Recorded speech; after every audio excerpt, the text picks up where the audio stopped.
মহাসভায় হিন্দুত্ববাদীদের প্রতিনিধি, আমি নির্দিষ্ট করেই বলছি, হিন্দুত্ববাদীদের প্রতিনিধি তারা সেখানে উপস্থিত ছিলেন।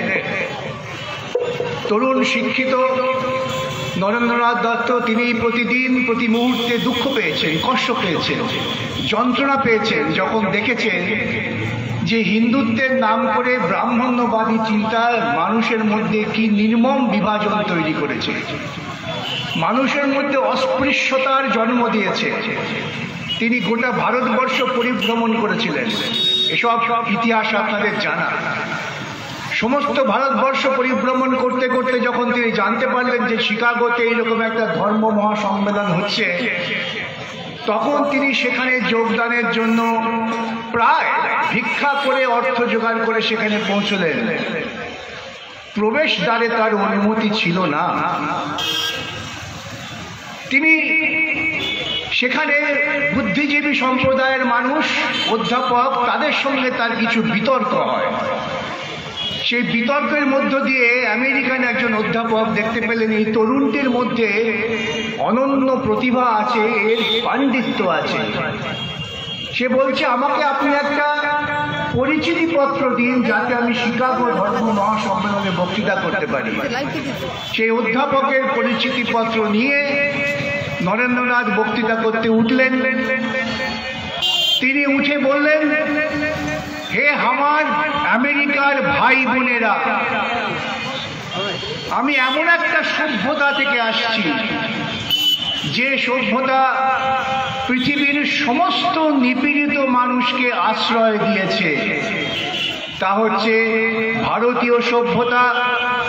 সিন্ধু সভ্যতার উত্তরাধিকার হিসেবে আপনাদের কাছে এসেছি। এবং তারপর তিনি তার বক্তৃতা বলেন, এবং তার বক্তৃতার শেষে ধর্ম মহাসভায় যারা উপস্থিত ছিলেন তারা উপলব্ধি করলেন যে এতক্ষণ যারা ধর্ম নিয়ে কথা বলছিলেন, তিনি খ্রিস্টান হতে পারেন, বৌদ্ধ হতে পারেন, পার্সি, জৈন, হিন্দু, ব্রাহ্মণ, তাদের কথার পেছনে আর যাই থাক, মানবতার যে মূল সুর তা ছিল না। এবং সেই জন্যই বিবেকানন্দ সেখানে বক্তৃতা করতে করতে তাদের বলেছিলেন, তোমরা আমাদের স্পিরিচুয়ালিজম শিখিও না, আধ্যাত্মবাদ শিখিও না, আমরা তোমাদের কাছে বিজ্ঞান এবং প্রকৌশল শিখতে চাই। আমরা সায়েন্স অ্যান্ড টেকনোলজি চাই। আমার ভারতবর্ষ পিছিয়ে পড়েছে, অবিজ্ঞান এবং কুসংস্কারের আবহের মধ্যে তাকে ভাঙা দরকার। আমার কথা নয়, স্বামীজির কথা। আপনারা স্বামীজির যে কোনো বক্তৃতা পুঞ্জ থেকে দেখে নিতে পারেন। এবং তাই তিনি তার ছোট ভাই মহেন্দ্রনাথ যখন বিলেতে যাচ্ছেন, দাদার কাছে অনুমতি চাইতে গেছেন। বলছে, কি করতে যাচ্ছ? বলছেন, ওকালতি পড়তে যাচ্ছি। তো নরেন্দ্রনাথ বলেন, তুমি যদি ইলেকট্রিক মিস্ত্রি হওয়ার জন্য যেতে আমি খুশি হতাম, তুমি যদি খানিকটা সায়েন্স টেকনোলজি নিয়ে পড়াশোনা করতে যেতে আমি খুশি হতাম। তার কারণ সমাজকে এগিয়ে নিয়ে যায় বিজ্ঞান এবং প্রকৌশল। আধ্যাত্মবাদ তো পরের কথা, আগে তো মানুষের অস্তিত্বের কথা। আমার যদি অস্তিত্বই না থাকে, আমি আধ্যাত্মবাদ নিয়ে কোথায় আলোচনা করব? আরেকজন ভারতবর্ষের বুকে স্কুলের মাস্টারমশাই, শীর্ণকায় চেহারা, তিনি ক্লাসে অঙ্ক শেখান। অঙ্ক শেখাতে শেখাতে যেই ছেলেটির মধ্যে একটু মেধা দেখতে পান তাকে কাছে ডাকেন। কাছে ডেকে বলেন, কেমন আছিস? ভালো আছি। কিরকম ভালো আছিস? কেন স্যার? বেশ তো ভালো আছি। তিনি বলেন, হ্যাঁ, ইংরেজরা তো আমাদের জন্য রাস্তাঘাট করে দিচ্ছে, আমাদের জন্য নতুন নগর তৈরি করে দিচ্ছে, তোদের কি আত্মসম্মান দিচ্ছে? ছাত্ররা বললেন, সত্যিই তো, আমাদের তো কোনো আত্মসম্মান নেই। তাহলে মাস্টারমশাই, তাহলে তোদের আমার সঙ্গে আসতে হবে, গুপ্ত বাহিনী তৈরি করতে হবে, এবং তোদের কাজ হচ্ছে আরো যারা ভালো ছেলে লেখাপড়া করে তাদের ডেকে নিয়ে আসা। অনন্ত সিং, গণেশ ঘোষ মাস্টারদার দুই প্রধান সেনাপতি, তারা বেরিয়ে পড়লেন পাড়ায় পাড়ায়, স্কুলে স্কুলে ছেলে মেয়ে খুঁজতে। ধরে নিয়ে এলেন মাস্টারদার কাছে। অম্বিকা চক্রবর্তী বলেন, মাস্টারদা দুজনকে পেয়েছি। তাদের দেখে মাস্টারমশাই বলছেন,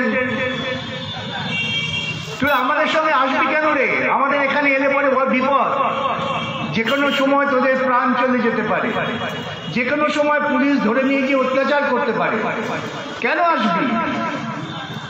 তারা বলছেন, মাস্টারমশাই আমরা শুনেছি আমাদের আত্মসম্মান নেই, আত্মমর্যাদা বোধটা আমাদের হারিয়ে যাচ্ছে, আমরা আপনার সঙ্গে থাকতে চাই। মাস্টারদা সূর্য সেন কংগ্রেসের চট্টগ্রাম জেলা কমিটির সভাপতি, সামনে সত্যাগ্রহ আন্দোলনের প্রস্তুতি নিচ্ছেন। গোটা ভারতবর্ষ জুড়ে তখন মহাত্মা গান্ধীর বিপুল প্রভাব। তিনি ভাবছেন সত্যাগ্রহের মধ্য দিয়ে আমরা ইংরেজকে তাড়াতে পারবো, দেশকে স্বাধীন করতে পারবো। মাস্টারদা মনে করছেন ইংরেজকে শুধুমাত্র সত্যাগ্রহ দিয়ে তাড়ানো যাবে না। ইংরেজের এই প্রবল পরাক্রম যা মানুষকে ভীত সন্তুষ্ট করে রেখেছে, তার বিরুদ্ধে ব্যবস্থা নিতে হবে। এবং তিনি গুপ্ত বাহিনী গড়ে তুললেন। এবং আপনারা জানেন ভারতবর্ষের ইতিহাসে প্রথম ইংরেজের অস্ত্রাগার চট্টগ্রামে দখল করল গুটি কয়েক তরুণ, এবং তারপর তারা জালালাবাদ পাহাড়ে দুদিন ধরে ইংরেজের ওই বিশাল অস্ত্রবাহিনীর বিরুদ্ধে যুদ্ধ করে ওই অস্ত্রাগার যেখানে ছিল সেখানে মাস্টারদাকে দিয়ে ভারতবর্ষের জাতীয় পতাকা তুলেছিলেন। সেই দুই মহাপুরুষের জন্মদিনে আজকে আপনাদের সামনে আমি হাজির হয়েছি জেলা পরিষদের কর্মচারীদের সম্মেলন উপলক্ষে। তা এই বিবেকানন্দ বলুন বা মাস্টারদা বলুন, তারা কি চেয়েছিলেন? আজকে আমাদের কাছে এটাই বক্তব্য। মহাত্মা গান্ধী কি চেয়েছিলেন? ভারতবর্ষের অপামর জনগণ যারা অকাতরে প্রাণ দিয়েছেন তারা কি চেয়েছিলেন? তারা চেয়েছিলেন এক মানবিক ভারতবর্ষ, যে ভারতবর্ষের প্রতিটা মানুষ শিক্ষার আলো পাবে, যে ভারতবর্ষের প্রতিটা মানুষ তার দুটো হাত দিয়ে তার শ্রম দিয়ে ভারতবর্ষের ধনসম্পদ বৃদ্ধি করতে পারবে, যে ভারতবর্ষের মানুষ একে অপরকে ধর্মের নামে ঘৃণা করবে না।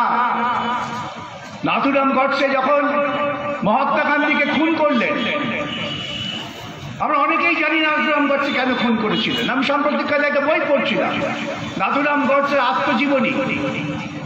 তিনি বলছেন যে আমি মহাত্মা গান্ধীকে খুন করেছি খুব চিন্তা করে, পরিকল্পনা করে। কেন তুমি খুন করেছো? তিনি আদালতে তার জবানবন্দি দিচ্ছেন। তিনি বলছেন, আমি উচ্চ বর্ণের ব্রাহ্মণ, চিত পাবন ব্রাহ্মণ পরিবারের সন্তান। আমরা ব্রহ্মার মুখ থেকে জন্মেছি। যারা শূদ্র তাদের মাথায় তোলা হচ্ছে। মহাত্মা গান্ধী তিনি হরিজনের নাম করে অস্পৃশ্যদের ক্রমশ ভারতবর্ষের মানুষের মূল স্রোতের সঙ্গে মেশাবার চেষ্টা করছেন। সেজন্য আমি খুন করেছি। মহাত্মা গান্ধী সবচেয়ে বড় হিন্দু ছিলেন। মহাত্মা গান্ধী শয়নে স্বপনে নিজেকে হিন্দু এবং রামরাজ্য প্রতিষ্ঠার স্বপ্নের কথা বলতেন। সেই মহাত্মা গান্ধীকে খুন করলেন কে? রাষ্ট্রীয় স্বয়ংসেবক সংঘের অন্যতম একজন কর্মী, তার নাম নাথুরাম গডসে। আমাদের দুর্ভাগ্য, আমাদের লজ্জা, আমরা বর্তমানে এমন কিছু মানুষকে নির্বাচিত করেছি যারা নাথুরাম গডসেকে স্মরণ করতেও কুণ্ঠা বোধ করেন না। আজকে ভারতবর্ষে এমন একটা পরিস্থিতির মধ্যে দিয়ে চলেছে, আমাদের স্বাধীনতা সংগ্রামের সমস্ত লক্ষ্য, সমস্ত আদর্শ ভেঙে চুরে তছনছ করে দেওয়া হয়েছে। ভারতবর্ষের যখন স্বাধীনতার যুদ্ধ শুরু হলো, ওই ছোট্ট ভগৎ সিং যখন তিনি পার্লামেন্টের মধ্যে বোমা ছুড়ে বললেন, আমি কাউকে খুন করতে চাই না, আমি চাই তোমাদের ঘুমন্ত বিবেককে জাগিয়ে তুলতে, তোমরা আমাদের দেশের মানুষকে শোষণ করছো। যখন জালিয়ানওয়ালাবাগে নিরস্ত্র ভারতবাসীকে ইংরেজ সাম্রাজ্যবাদী পুলিশ নির্বিচারে খুন করলো, এবং খুন করে অনুতাপ নয়, অনুশোচনা নয়, দুঃখ নয়, খুন করে সে অত্যন্ত গর্বের সঙ্গে বলল পার্লামেন্টের বুকে দাঁড়িয়ে যে আমার যদি বন্দুকের গুলি শেষ না হয়ে যেত আমি আরো মানুষ খুন করতাম। তার কারণ এই ভারতবর্ষের মানুষেরা অসভ্য বর্বর, এদের শিক্ষা দেওয়ার জন্য চাবুকি হচ্ছে একমাত্র রাস্তায়। আমার কথা নয়, জেনারেল ও ডায়ার ব্রিটিশ পার্লামেন্টের বুকে দাঁড়িয়ে কথা বলেছিলেন। আর আমার দেশের মানুষ, আমার দেশের মহান কবি যখন গোটা ভারতবর্ষ বিমূঢ় হয়ে পড়েছে, এতজন নিরীহ মানুষের প্রাণ রক্তাক্ত হয়ে গেছে পাঞ্জাবের রাস্তা, কেউ কথা বলতে সাহস পাচ্ছেন না, মহাত্মা গান্ধী তিনি বিমূঢ়, বুঝতে পারছেন না কি করবেন। তখন আমার বাংলার কবি রবীন্দ্রনাথ তিনি রানীর মুখে তার স্যার উপাধি ছুঁড়ে ফেলে দিলেন।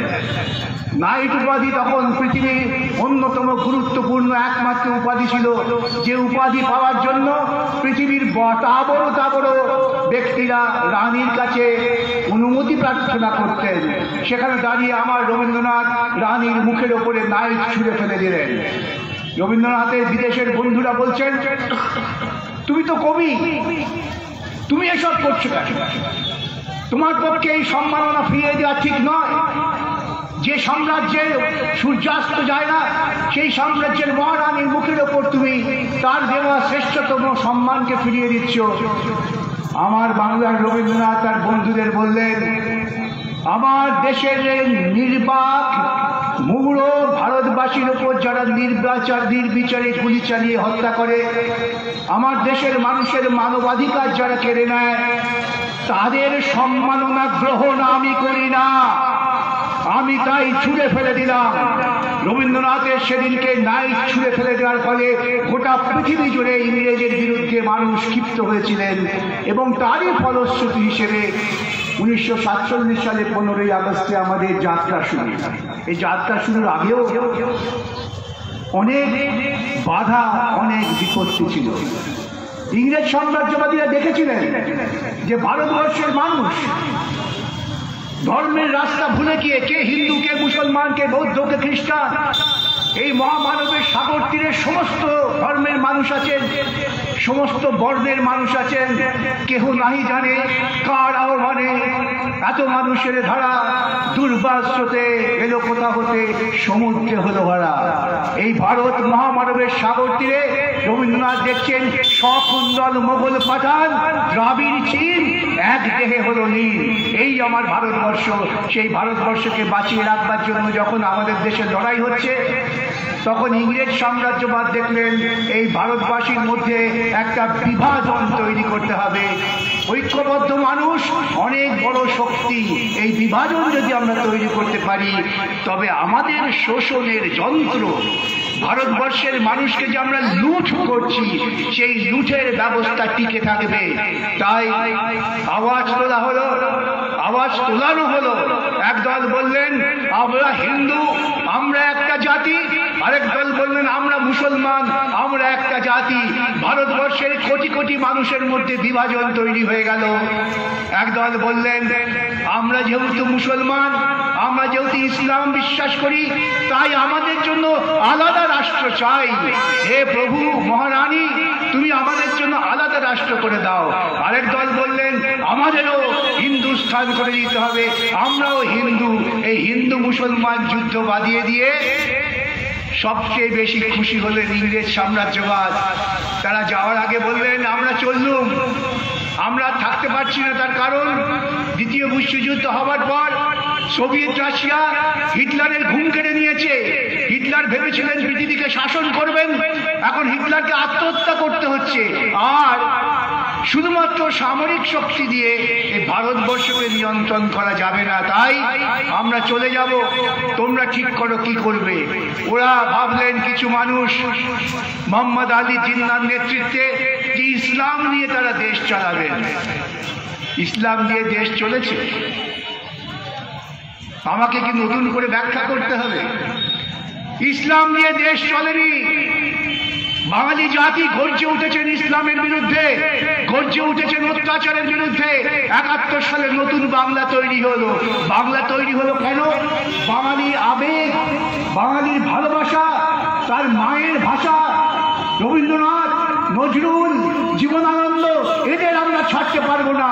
উর্দু কবিকে আমরা নিশ্চয়ই মনে রাখবো, কিন্তু আমার রবীন্দ্রনাথ, আমার নজরুল, আমার জীবনানন্দ, আমার বিবেকানন্দ, তাদের আমরা ছেড়ে দিতে পারবো না। আমরা তাই মনে প্রাণে ধর্মে ইসলাম হতে পারি, কিন্তু রাষ্ট্রীয় আচরণে আমরা ভাষাকেই গুরুত্ব দিই। সৃষ্টি হলো ধর্মনিরপেক্ষ বাংলাদেশ। যখন ওরা চলে গেল ইসলাম ধরে, তখন আমাদের যে ভারতবর্ষে আমি জন্মেছি, যে ভারতবর্ষে এখানে যারা আছেন সকলেই জন্মেছেন, সেই ভারতবর্ষে তারা বললেন আমরা নতুন করে ভারতবর্ষকে প্রশাসিত করবার জন্য আলোচনা করব, দিক নির্দেশ করব। তারা সংবিধান সভায় বসলেন। সংবিধান সভায় দীর্ঘ আলোচনা হলো, প্রায় 3 বছর। সেখানে শ্যামাপ্রসাদ মুখার্জি ছিলেন, হিন্দুত্ববাদী অনেক নেতারাই ছিলেন। তারা বললেন ওরা যেমন পাকিস্তান পেয়েছে আমরা তেমন হিন্দুস্তান চাই। এই ঝগড়া যখন হচ্ছে, তখন আমি এই পুরুলিয়ার দ্বারে বক্তৃতা করছি, তখন আদিবাসী নেতা তিনি জয়পাল সিং, তিনি বলছেন ওই সংবিধান সভায়, ওহে তোমরা যারা হিন্দু বলছো, তোমরা যারা মুসলমান বলছো, তোমরা সবাই বিদেশি, আমরাই একমাত্র দেশি, আমরা আদিবাসী।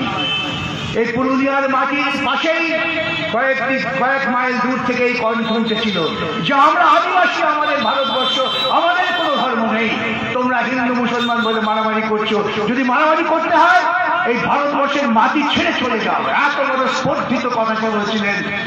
তারপর অনেক বিতর্কের পর ঠিক হলো, না, আমাদের ভারতবর্ষ হবে we the people of India, আমরা ভারতবর্ষের সবাই, ভারতবর্ষের জনগণ যে যেখানে আছে সবাই মিলে আমরা ঠিক করছি আমরা একটা প্রজাতন্ত্র তৈরি করব, গণতান্ত্রিক প্রজাতন্ত্র। সংবিধান সভায় জওয়াহরলাল নেহরু যখন তার প্রস্তাব পেশ করছেন, আমি এই সমস্ত কথা আপনাদের সাথে নিবেদন করছি এই জন্যেই যে আমরা যদি আমাদের ইতিহাসকে ভুলে যাই, দৈনন্দিন প্রচারের আবহে যদি আমরা আমাদের অতীতকে ভুলে যাই, আমরা অন্ধকার গহ্বরে পড়ে যাব। সেই অন্ধকার গহ্বরের দিকে না যেতে হয়, তাই আপনাদের সামনে কথাগুলো উপস্থাপনা করছি। সেখানে জওহরলাল বললেন যে ভারতবর্ষের স্বাধীনতার জন্য সবচেয়ে বেশি আত্মত্যাগ করেছেন দেশের কৃষকেরা, দেশের শ্রমিকেরা। এই শ্রমিক কৃষকদের স্বার্থ রক্ষা করতে হবে। আমার দেশের মানুষের বাক স্বাধীনতাকে গুরুত্ব দিতে হবে। আমার দেশে রবীন্দ্রনাথ বাক স্বাধীনতার উপর দাঁড়িয়ে নাইট ছেড়ে দিয়েছিলেন জালিয়ানওয়ালা বাগকে কেন্দ্র করে। এই আমার দেশ চাই যে দেশে একজন নির্ভয়ে কথা বলতে পারবেন, তাকে জেলের প্রাঙ্গণে দৌড়তে হবে না। এদেশে আমরা এমন চাই যে দেশের মানুষ ক্ষুধার জন্য অন্যের কাছে হাত পাততে হবে না। আমার তো লজ্জা করে যে ভারতবর্ষের প্রধানমন্ত্রী তিনি গর্ব করে বলেন যে আমি ভারতবর্ষের 80 কোটি মানুষকে বিনা পয়সায় খাদ্য যোগান দিচ্ছি। এর থেকে লজ্জার, এর থেকে অপমানের আর কিছু হতে পারে না। এই স্বাধীন ভারতবর্ষে, যে ভারতবর্ষের যখন আমরা সংবিধান গ্রহণ করেছিলাম, সেই সংবিধানে বলা হয়েছিল we the people of India give আনটু ourselves, আমরা আমাদের সংবিধান দিলাম, যে সংবিধান আমাদের সামাজিক ন্যায় এবং অর্থনৈতিক ন্যায় প্রদান করবে। অর্থনৈতিক ন্যায়, অর্থনৈতিক ন্যায়, অর্থনৈতিক ন্যায়। এই অর্থনৈতিক ন্যায় বিনা সামাজিক ন্যায় হতে পারে না।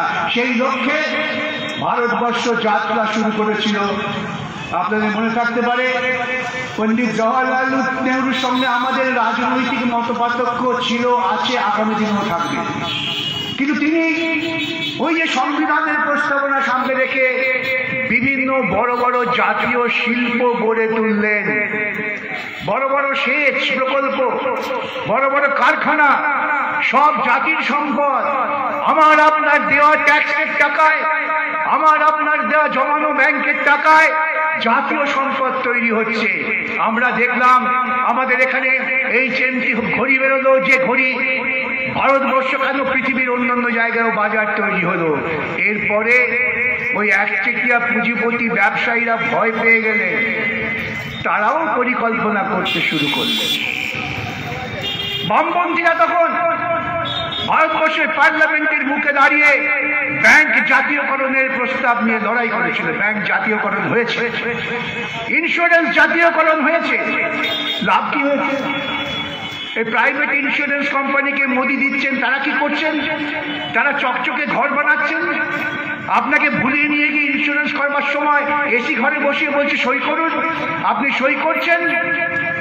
এবং তারপরে কি হচ্ছে জানেন, একজন শিক্ষিকা উত্তরবঙ্গে গত কয়েকদিন আগে আমায় ফোন করেছেন যে দাদা বিপদে পড়ে গেছি। কি না, আমি অমন একটা প্রাইভেট ইন্স্যুরেন্স কোম্পানি থেকে লোন নিয়েছিলাম, লোন যা নিয়েছি আমাকে তার থেকে বেশি সুদ করতে হচ্ছে। আমি ইতিমধ্যেই এত টাকা দিয়ে দিয়েছি, আরো বলছে টাকা ফেরত দিতে হবে। আমি তাকে মজা করে বললাম, প্রাইভেট অফিসে খুব চা খাওয়ায় গেলে পরে কফি খাওয়ায়, আমাদের এলআইসি দপ্তরে গেলে তো কফি খাওয়াবে না, কিন্তু তোমার এই টাকাটা তুমি নিশ্চিত পেতে পারতে। এটাই হচ্ছে জাতীয়করণের সুবিধা। আমার আপনার ব্যাংকে রাখা টাকা, সেই টাকা নিয়ে পালিয়ে যেতে পারবে, সেই টাকা আমার দেশের কাজে লাগবে। কিন্তু আমরা এমন একটা সরকারকে নির্বাচিত করলাম, আমাদের ভুলবশত প্রচারের ধাক্কায় ভুলে গেলাম যে সরকার ক্ষমতায় এসেই আমার সমস্ত জাতীয় সম্পদ বিক্রি করে দিচ্ছে। আপনার পয়সা দিয়ে এয়ারপোর্ট তৈরি হতো, আপনার পয়সা দিয়ে রাস্তা তৈরি হতো, আপনার পয়সা দিয়ে রেল লাইন তৈরি হলো। এখন সেই রেল লাইন, রাস্তা, এয়ারপোর্ট, বন্দর সব তুলে দেওয়া হচ্ছে এক গুজরাটি ব্যবসায়ীর হাতে। কার স্বার্থে? স্বার্থটা সেই ব্যবসায়ী, সেই পরিবারে এবং বিজেপি এবং মোদী। ওদের কি করে হলো বিজেপি মোদী? ওরা একটা আইন আনলেন, ইলেকট্রাল বন্ড। কত বলবো, সব বলতে গেলে সারা রাত লেগে যাবে। ইলেকট্রাল বন্ডে টাকা দিতে পারবেন পুঁজিপতিরা, কিন্তু কে দিচ্ছেন তার নাম বলা যাবে না। যারা পাচ্ছেন তারা পেয়ে গেলেন। সেই ইলেকট্রাল বন্ডে ভারতবর্ষে বিজেপি ৬,০০০ কোটি টাকা পেয়েছে। আর আপনার দিদিমণির সততার প্রতীক, ভারতবর্ষের মধ্যে বিজেপি সর্বভারতীয় দল, সে পেয়েছে ৬,০০০ কোটি টাকা। আর এইরকম স্থানীয় দল, ডিএমকে, আপ, সপা, কত দল আছে। আর আপনার সততার প্রতীকও আছেন। সেই মমতা পেয়েছেন ৫৪৬ কোটি টাকা পশ্চিমবঙ্গের চিঠি রাজ্যে। এই টাকা কে দিয়েছে কেউ জানে না। এই টাকা কি খরচা হবে কেউ বলতে পারবে না, কেউ জিজ্ঞাসা করতে পারবে না। তাহলে আমি যদি ৫৪৬ কোটি টাকা নিই, যে আমাকে দিয়েছে সে তো জানে, সে তো আমাকে বলবে, ওই টাকাটা আমি দিয়েছিলাম, এবার তুমি সরকারে আছো, আমাকে কিছু দাও। ও জানে কি করে দেবো? পশ্চিমবঙ্গে বামফ্রন্ট যখন ক্ষমতায় ছিল, বামফ্রন্ট লেখাপড়া বিনা পয়সায় করে দিয়েছে। গাঁয়ের ছেলেরা লেখাপড়া শিখছে, স্কুল হচ্ছে, তারা তো ধরে ফেলবে। বামফ্রন্ট ক্ষমতায় এসে জ্যোতিবাবু বললেন, আমি তো রাইটাস থেকে শাসন করব না, আমি গণতন্ত্রকে মাটিতে নিয়ে যাব। গণতন্ত্রের মূল কথাই হচ্ছে ক্ষমতার বিকেন্দ্রীকরণ, গণতন্ত্র। গণ কোথায় আছে? গণ আছে মাটির কাছে, অতএব তাকে দিয়ে চালাও। তৈরি হলো পঞ্চায়েত, তৈরি হলো পঞ্চায়েত সমিতি, জেলা পরিষদ। রাজীব গান্ধী ভারতবর্ষের প্রধানমন্ত্রী, তিনি দেখলেন আরে পশ্চিমবঙ্গে এই ব্যাপারটা খুব ভালো হয়ে গেছে। সাধারণ গরিব মানুষের লেখাপড়া শিখছে, তারা চাষাবাদ করছে, তারা খাদ্যে স্বয়ংসম্পূর্ণ হচ্ছে, সেখানে দারিদ্র্য কমছে। এইসব দেখে তখন তিনি বললেন, তাহলে সংবিধান সংশোধন করো। সংবিধান সংশোধন করে বলা হলো সব রাজ্যেই বাধ্যতামূলকভাবে পঞ্চায়েতি ব্যবস্থা চালু করতে হবে। আজকে যে পঞ্চায়েতি ব্যবস্থা পশ্চিমবঙ্গের দৃষ্টান্ত হয়ে দেশে চালু হলো, সেই পঞ্চায়েতি ব্যবস্থা এখন গুটিয়ে যাচ্ছে। তার কারণ পঞ্চায়েতে আপনি যাকে ভোট দেবেন ভাবছেন, তাকে ভোট দিতে পারছেন না। ওরা বলছে ভোট কিসে? এই যে শাহজাহান, যার নাম লোক শুনছেন, সে তো লাইন দিয়ে বলতো, এসেছেন বুথ ঘুরে চলে যান, ভোটটা আমি দেবো। একবার না বহুবার হয়েছে, আমার অভিজ্ঞতা আছে। আমার সঙ্গে শাহজাহানের লোকেদের কত ঝগড়া বিতর্ক, আমাকে একটু ভয় পায়, জানি না কেন ভয় পায়। কিছু তর্ক করে বললাম, আপনার সঙ্গে ঝগড়া করলাম, নিয়ে চলে যাও। কিন্তু এটাও বলে যে আপনি কতক্ষণ থাকবেন বুথে, আপনি কতক্ষণ থাকবেন? আধ ঘন্টা। তারপর সত্যি তো আমার পক্ষে ২৪ ঘন্টা দাঁড়িয়ে থাকা সম্ভব না, আমাকে অনেক জায়গায় ঘুরতে হবে। আপনার ভোট দেওয়ার যে অধিকার, প্রজাতন্ত্রের যে প্রাথমিক অধিকার, সেটাও কেড়ে নেওয়া হচ্ছে। তা আমরা কি করব? আমি কেন বিবেকানন্দের কথা বললাম, কেন মাস্টারদের কথা বললাম? তারা তো তখন সুখে থাকতে পারতেন। বিবেকানন্দ তো অতদূর কষ্ট করে যাওয়ার দরকার ছিল না, হিন্দুত্ববাদীদের সঙ্গে গা মিলিয়ে চলতে পারতেন, তিনি অনেক আরামে থাকতে পারতেন। মাস্টারদা তো দরকারই ছিল না। মাস্টারদা এমন সম্মান, এমন শ্রদ্ধা আদায় করেছিলেন। মাস্টারদা গ্রামে লুকিয়ে আছেন, তাকে পুলিশ খুঁজে বেড়াচ্ছে, তার মাথার দাম তখনকার দিনে 1000 টাকা, আজকে হয়তো সেটার দাম হতে পারে 10 লক্ষ টাকা, আরো বেশি হতে পারে, সেই সময় 1000 টাকা। একজন ভাবলো আমি 1000 টাকা পাবো, সে তাড়াতাড়ি গিয়ে পুলিশকে খবর দিল। কেন? যে তার বউ, সে পাশের গায়ে গিয়ে শুনেছে এখানে মাস্টারদা আছে। বউ গিয়ে বলেছে, ওরে দেবতা দর্শন করে এলাম, তুমি জানো? তুমি কাকে দর্শন করলে? আরে এখানে মাস্টারদা আছেন, চলো চলো দেখে আসি। সে বেটা বললো, ও মাস্টারদা আছে, তুমি কাউকে বলোনি? আমি এক্ষুনি যাচ্ছি দেবতা দর্শন করতে। সে চলে গেল পুলিশের কাছে, পুলিশকে খবর দিল, পুলিশ এসে মাস্টারদাকে ধরে নিয়ে গেল। সে আনন্দ করে খেতে বসেছে, তার বউ তাকে খাবার সাজিয়ে দিয়েছে থালায়। গ্রামের আরেকটি ছেলে এসে এক কোপে তার গলাটা নামিয়ে দিল, তার নাম হচ্ছে নেত্রসেন। তার বউকে পুলিশ জিজ্ঞেস করছে, আরে কে মারলো, তুমি তো দেখেছো? বলছে, না আমি তো দেখতে পাইনি কে মেরেছে। পরবর্তীকালে তিনি বলেছেন, ওই দেবতার মতো মানুষকে যে ধরিয়ে দেয়, সে আমার স্বামী হতে পারে, তাকে আমি ঘেন্না করতাম, সেজন্যই আমি এত অত্যাচার সহ্য করে পুলিশের কাছে তার নাম বলিনি। ইতিহাসের পাতায় দুটো নামই আছে, কোন নাম থেকে আপনারা গ্রহণ করবেন? আমি আপনাদের কাছে দীর্ঘ বক্তৃতা করব। পশ্চিমবঙ্গে যতটুকু সম্মাননা ছিল পৃথিবীর কাছে, ভারতবর্ষের কাছে, প্রত্যেকটা ক্ষেত্রে পশ্চিমবঙ্গকে আজকে ওরা কলঙ্কিত করেছে। শিক্ষাক্ষেত্র, যে শিক্ষায় পশ্চিমবঙ্গ ভারতবর্ষে এগিয়ে থাকা অংশের একটাও ছিল।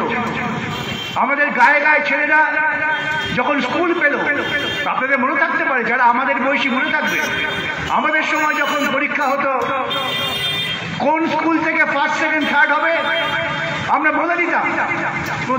আমাদের বন্ধুদের মধ্যে বাজি হতো, তুই বল কোন স্কুল ফার্স্ট সেকেন্ড থার্ড হবে। আমরা বলে দিলাম এই 2-3টে স্কুলের নাম ছিল, তাদের থেকে ফার্স্ট সেকেন্ড থার্ড হবে। তাই হতো, অন্য কোনো স্কুলে হতো না। বাম সরকার ক্ষমতা আসার পর যখন শিক্ষার প্রসার হলো, গায়ের ছেলে সে গায়ে থাকবে, সেখানে সে পড়াশোনা করেছে, তার গায়ের ছেলে সে লেখাপড়া শেখাবে, একটা অন্যরকম আত্মসম্মান বোধ, আত্মমর্যাদা বোধ কাজ করত। সরকার বলল, তুমি তোমার গায়ের ছেলেদের পড়াও, আমি তোমাকে বেতন দেব, তোমার বেতন এমন হবে যা সরকারি কর্মচারীদের থেকে কম নয়। এই যখন বামফ্রন্ট চালু করলো, গায়ে গায়ে স্কুল হয়ে গেল। এবং তারপর আপনারা নিশ্চয়ই জানেন, রেজাল্ট বেরোলো, ফার্স্ট হয়েছে কে? আরে ফার্স্ট হয়েছে তো বাঁকুড়ার ওই জেলার একটি ছেলে। কি করেছে ফার্স্ট হলো? বিধানসভায় দাঁড়িয়ে তৃণমূলের এক এমএলএ বললেন, এই সব বামফ্রন্টের চক্রান্ত, বামফ্রন্ট চক্রান্ত করে গায়ের ছেলেদের ফার্স্ট করে দিচ্ছে, যাতে শহরের ছেলেরা আর না এগিয়ে যেতে পারে। আর শহরের বাবুরা কি ভাবলেন, আরে সবাই যদি লেখাপড়া শিখে যায় তাহলে আমাদের কে দাম দেবে? ব্রাহ্মণ্যবাদীরা তো বলেছে সবার লেখাপড়া শেখার অধিকার নেই, সবার বেদ পড়বার অধিকার নেই, মেয়েদেরও বেদ শিক্ষার অধিকার নেই। তাহলে কি হবে? তাহলে হবে, গার্গী যখন যাজ্ঞবল্কে বলল আমার সঙ্গে আপনি আসুন তো তর্কে, হোক লড়াই, যাজ্ঞবল্কে হেরে গেলে, হেরে গিয়ে বললেন, তুমি নারী, তুমি যদি বেদ নিয়ে আরেকটা কথা বলো তোমার গলা আমি নামিয়ে দেবো। সমাজের সবাই, যাজ্ঞ বলল মহাপুরুষ, ওই মহিলার এই সাহস হয় কি করে? এই দরজালা মহিলা, সে ওই যাজ্ঞবল্কে তর্কে বিতর্কে আহ্বান করছে। মেয়েদের লেখাপড়া করলে সে তাড়াতাড়ি বিধবা হবে, এই সমস্ত গল্প চালু হলো। গ্রামে গ্রামে 7, 8, 9 এখনো 18 বছর নিচের মেয়েদের বিয়ে হয়। আর বিদ্যাসাগর হাঁটুর ওপর কাপড় তুলে মেরে বললেন, না লেখাপড়া শেখাতে হবে। তাকে মারবার কত কৌশল হয়েছিল সব আপনারা জানেন। সেই বাংলা, যে বাংলায় রামমোহন, রামমোহনের নাম শুনলে যে কোনো চেতনাবাদী মহিলা মাথা নত করে। আমার অভিজ্ঞতা আছে, ব্রিস্টল শহরে এক মহিলা, তার নাম হচ্ছে লারা কনট্রাক্টর। তিনি আমাকে বলেছিলেন যে সে রাজা। আমি বললাম, রাজা কেন বলছো? রাজা তো একটা ফিউডালদের কথা। তিনি বললেন, আরে তুমি কি বলছো? He is the king of the women's heart.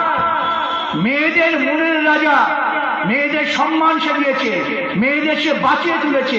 সতীদাহর নাম করে মেয়েদের পুড়িয়ে পড়াতো তোমাদের দেশে, সে রক্ষা করেছে। সেই দেশের আমরা উত্তরাধিকার যদি হয়ে থাকি, আমাদের প্রত্যেককেই দায়িত্ব নিতে হবে, আমাকে শপথ নিতে হবে যে আমরা আমাদের বাংলাকে পূর্ব মহিমায় ফিরিয়ে আনবো। ভুল ত্রুটি বিচ্যুতি ছিল না, হয় না, ভুল ত্রুটি বিচ্যুতি থাকবে না তা হয় না, কিন্তু ভুল ত্রুটি বিচ্যুতি এক জিনিস, আর পরিকল্পিতভাবে আমার সমস্ত গরিমাকে ধ্বংস করা আরেক জিনিস। আজকে পশ্চিমবঙ্গে পরিকল্পনা করে দুর্নীতি হচ্ছে, পরিকল্পনা করে গুন্ডাবাজি হচ্ছে। যে যত বড় গুন্ডা সে তত বড় তৃণমূলের নেতা। আমি একথা গলাবাজি করে সব জায়গায় বলি, কারো স্পর্শ করার মতো সাহস আজও হয়নি। আমাদের মাথা উঁচু করে বলতে হবে, তুমি যদি সৎ, তুমি হতে পারো বাম বিরোধী, তুমি সৎ যদি হও তুমি তৃণমূলের সঙ্গে থাকতে পারো না। তুমি তৃণমূলের সঙ্গে আছো মানে তুমি অসৎ। যতই তুমি দাবি করো না কেন, আমি তো ভাগ নিইনি, তুমি ভাগ নিয়েছো কি নাওনি পরের কথা, যে ভাগ নিচ্ছে তাকে তুমি সমর্থন করো, এটাই তোমার সবচেয়ে বড় অপরাধ। সেই অপরাধের বিরুদ্ধে আজকে আমাদের সকলকে রুখে দাঁড়াতে হবে। আমার গণতান্ত্রিক অধিকারকে রক্ষা করতে হবে, আমার পঞ্চায়েত তৈরি করতে হবে, আমার জেলা পরিষদ তৈরি করতে হবে, এবং আমি যাকে পঞ্চায়েত জেলা পরিষদে নির্বাচিত করব, সে যদি আমার দাবির মান্যতা না দেয় তাকে আমি আবার ভোট করে তাড়িয়ে দিতে পারবো। এখন আপনি চোর যদি নির্বাচিত হয় তাকে তাড়াতে পারবেন না। সাম্প্রতিককালে একটা ছোট্ট উদাহরণ দিয়ে শেষ করে দিই। নন্দীগ্রামে এত কিছুর মধ্যে একটা পঞ্চায়েতে ভোট হয়েছে, এদিকে 12 ওদিকে 11, তৃণমূলের 11। যেদিনকে প্রধান নির্বাচন হবে সেদিন পুলিশ গিয়ে হাজির, ওই সিপিএম এর নেতাটাকে গ্রেপ্তার করতে হবে আজকে। আরে একটু দাঁড়ান, ভোটটা হয়ে যাক। না, আগেই গ্রেপ্তার করতে হবে। তাকে গ্রেপ্তার করে নিয়ে গেল, তাহলে 12 জনের 1 জন কমে গেল, এবং আরো যারা ছিলেন তাদের ভয় দেখে সরিয়ে দেওয়া হলো। তৃণমূল বললো আমরা জিতে গেছি, পঞ্চায়েত প্রধান ইত্যাদি সব আমাদের জয়, দিদিমণির জয়। আমি আদালতে গেলাম, আদালতে গিয়ে বিচারপতিদের বললাম যে আপনার বিবেক কি বলে, কনস্টিটিউশনাল যে মোরালিটি কি বলে, আর কিছু আমি শুনতে চাই না। আদালত থেকে নির্দেশ দিল, ওদেরটা বাতিল হলো। 12 জনের যারা ছিল তারা জিতলো, তারা পঞ্চায়েত দখল করেছে। কিন্তু মনে আমুল কামড়াচ্ছে, বলছে কেন কোর্ট এটা করবে, এমন ভাবাচ্ছে কেন কোর্ট করবে, আমরা যা করার করবো। এই গুন্ডারাজকে যারা সমর্থন করে, সে তৃণমূলের যতই আপাত শিষ্ট ভদ্র মানুষ হন না কেন, ব্যক্তিগতভাবে তাকে ভালোবাসা জানিয়েও বলি, আপনিও অপরাধের শরিক, আর অপরাধের শরিক হবেন না। বেরিয়ে আসুন, মানুষের পক্ষে দাঁড়ান, জীবনের পক্ষে দাঁড়ান, ভারতবর্ষের সংস্কৃতির পক্ষে দাঁড়ান। এই কথা বলে আমার বক্তব্য শেষ করি।